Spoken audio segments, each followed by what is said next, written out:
Bueno, bienvenidos a una explicación rápida, breve y pues enfocada en tres temas importantes para lógica y pensamiento matemático. En este caso vamos a hablar de la función lineal, el teorema de Pitágoras y las razones trigonométricas.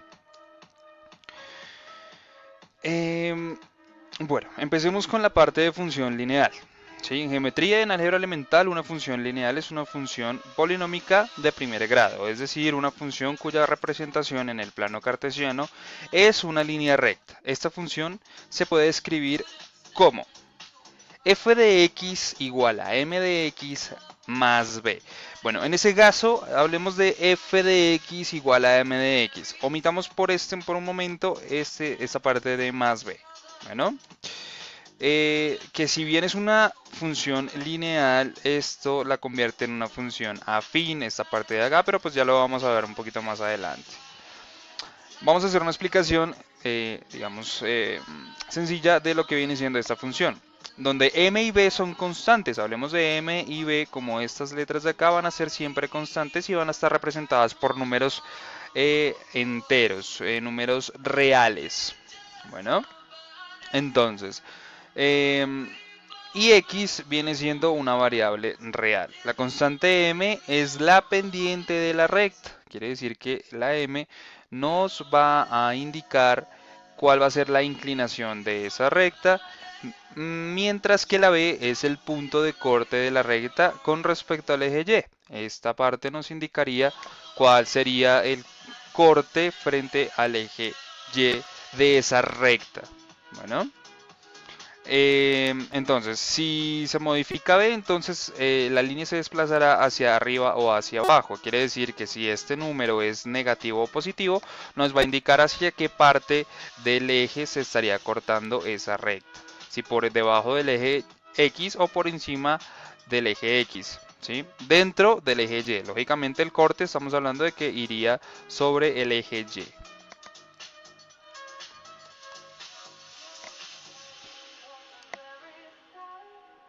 Entonces, en el contexto del análisis matemático, la función lineal son aquellas con b igual a 0 de la forma f de x es igual a m x. Lo que yo les decía anteriormente, básicamente esto es una función lineal, mientras que la función afín tiene su expresión de más b, donde b es diferente de 0.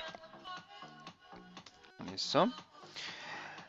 Recuerden que esta f de x o esta función de x puede ser representada bajo cualquier letra.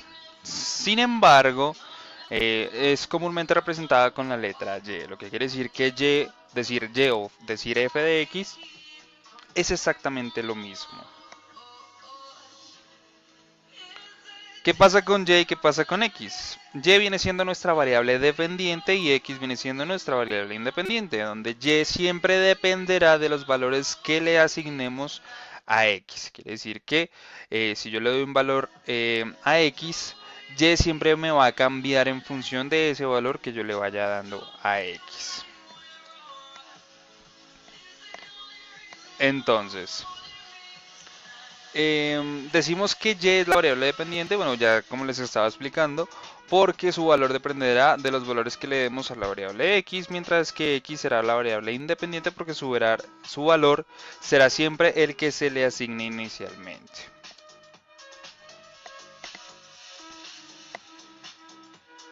Por ejemplo, en la función siguiente, que sería f de x igual a 3x, donde tenemos una función lineal, podemos hacer una tabulación para poder posteriormente hacer la gráfica.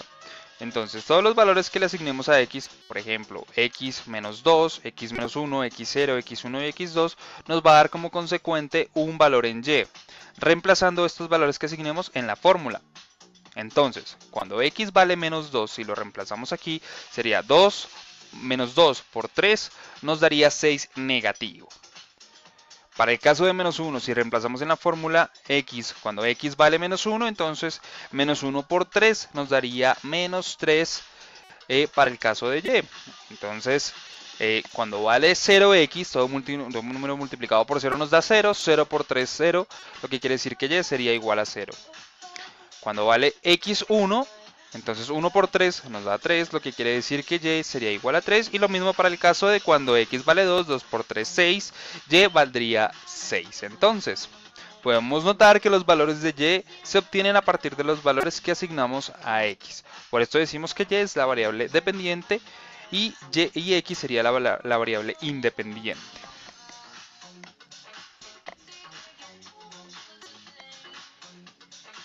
Entonces, ¿qué significa la constante m? M vendría siendo la constante que acompaña a la x. En este caso, pues, para el primer ejemplo, tenemos que y es igual a x.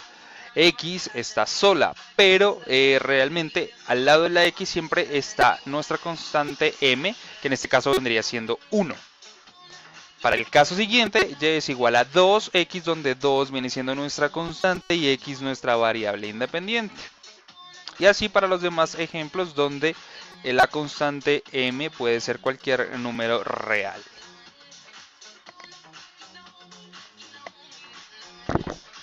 Vamos a hacer un ejemplo de lo que viene siendo la gráfica. Cuando x vale menos 2, y vale menos 6, y en la gráfica podemos apreciar que en efecto van a cortar, o nuestras coordenadas van a ser menos 2, menos 6 para la primera parte. Para la parte del corte en los dos ejes o en el punto de origen, que es 0,0, vemos que cuando x vale 0, y va a valer 0 también en la función f de x igual a 3x. ¿Listo? Que era la que habíamos hecho anteriormente. Esta es la forma de graficarlo según una tabulación para la parte de la gráfica de una función lineal.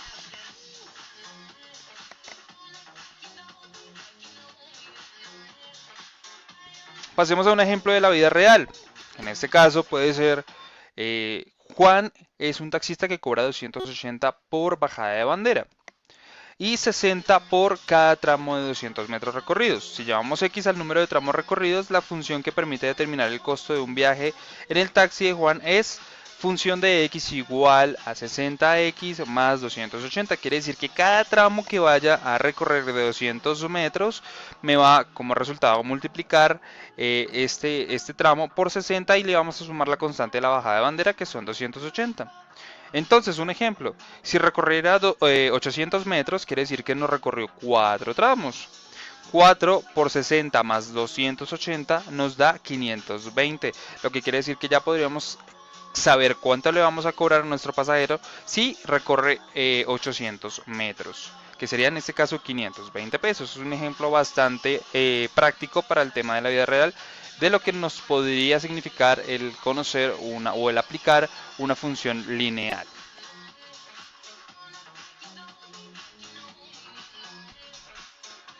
Pasando al tema del teorema de Pitágoras, vamos a verlo básicamente como, digamos, una aplicación en un triángulo rectángulo. Entonces, en primer lugar deberíamos recordar un par de cosas.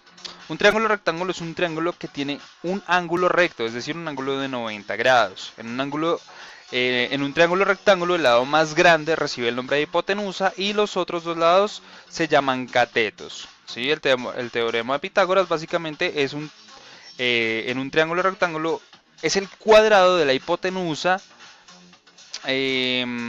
igual a la suma de los cuadrados de los catetos. ¿Sí? Entonces vamos a ver esta parte en un ejemplo un poco más detallado. Esto viene siendo el teorema de Pitágoras. Si vemos aquí tenemos un triángulo recto con un triángulo rectángulo con un ángulo recto que sería un ángulo de 90 grados, ¿sí? Y podemos apreciar que la hipotenusa viene siendo el lado A, que es el lado más largo del triángulo, y sus catetos serían el cateto A, el cateto C y el cateto B respectivamente. ¿Listo? La fórmula del teorema de Pitágoras viene siendo la hipotenusa al cuadrado, que sería igual a la suma de los catetos al cuadrado.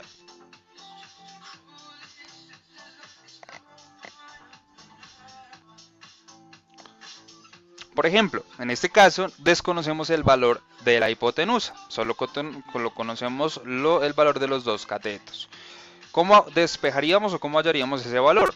Entonces, en la fórmula de hipotenusa al cuadrado igual a la suma de los catetos al cuadrado, necesitamos hallar la hipotenusa.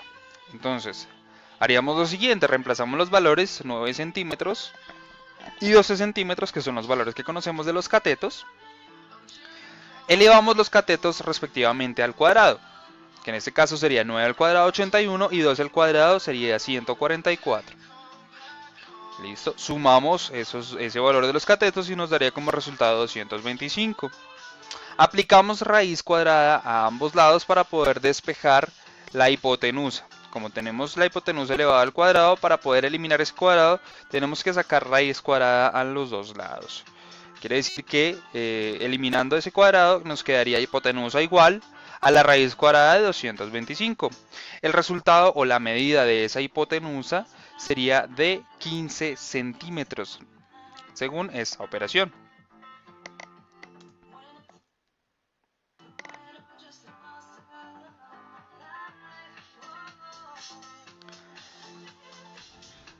Aquí podemos apreciar otro ejemplo, ¿sí? Dado un triángulo rectángulo de 5 centímetros de hipotenusa que posee además un cateto de 3 centímetros, hallar la medida del cateto restante.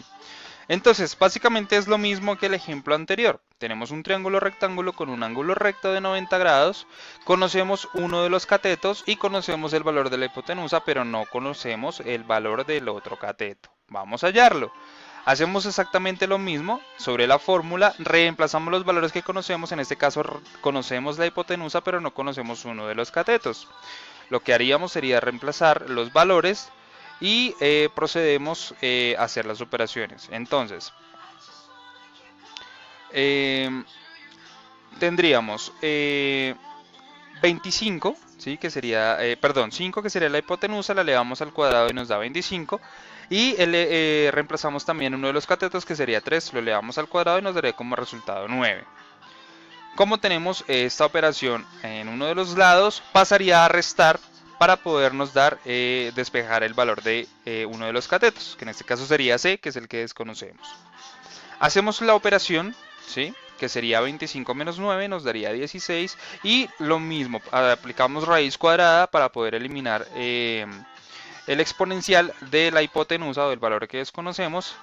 Y sacando raíz cuadrada a ambos lados podemos eliminar ese exponencial y nos quedaría la raíz cuadrada de 16, que nos daría como resultado 4, siendo 4 nuestro cateto desconocido.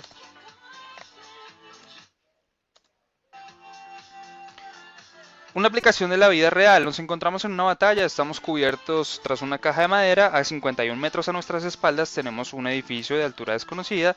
Lo que sabemos es que en la parte superior del edificio se encuentra un francotirador que nos apunta con un rifle a 85 metros de nuestra posición.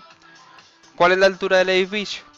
Aplicando las fórmulas, básicamente ese sería el ejemplo. Es el mismo procedimiento para eliminar la raíz, solamente que vamos a reemplazar los valores que ya conocemos y despejamos nuestra incógnita, que en este caso sería el cateto B, porque ya conocemos la hipotenusa, que sería de 85. Aplicamos el procedimiento y podemos saber que la altura del edificio donde se encuentra nuestro francotirador es de 68 metros.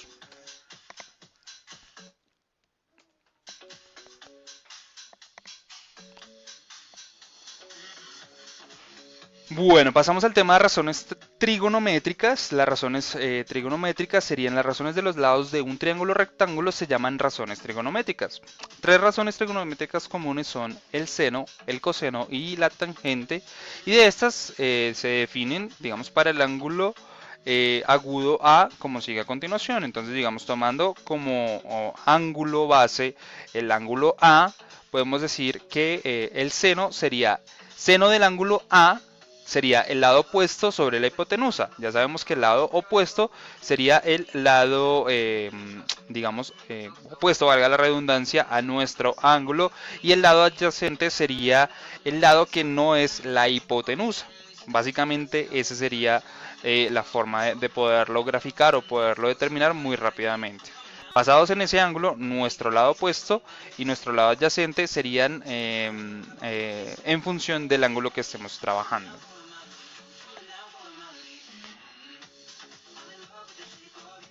Entonces, para un ejemplo real o aplicado en la vida real, podemos determinar o podemos ver que